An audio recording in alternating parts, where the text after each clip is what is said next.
V teh časih, ko nam mediji poročajo o tolikih nesrečah, krivicah, predvsem glede otrok, povzdigujemo močno molitev k Bogu za spreobrnitev človeških src, da bodo spoznali Gospoda in ne bodo častili denarja. Tako je papež Frančišek povabil k molitvi med homilijo v domu svete Marte, kjer je kot običajno zjutraj daroval sveto mašo.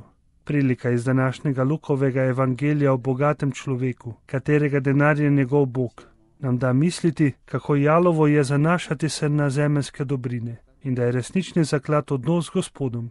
Pred obilnim pridelkom se ta človek ni ustavil, ampak je razmišljal, kako bo razširil svoje skladišča in se v svoji domišljiji tudi podaljšal življenje. Cilja na to, da bo imel še več dobrin, vse do sitosti, ki se nikoli ne nasiti. S tem je vstopil v vrtinec nebrzdanega potrošništva.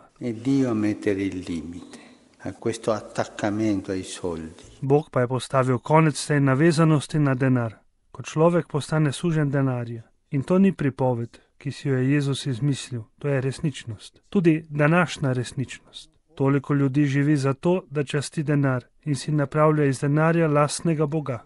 Toliko ljudi živi samo zato, a njihovo življenje nima smisla. Tako je s tistim, ki si zase nabira zaklade, ne bogati pa se pred Bogom, saj ne ve, kaj pomeni bogatiti se pred Bogom.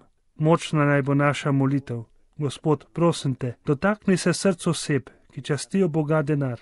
Dotakni se tudi mojega srca, da ne bi tega prepoznal.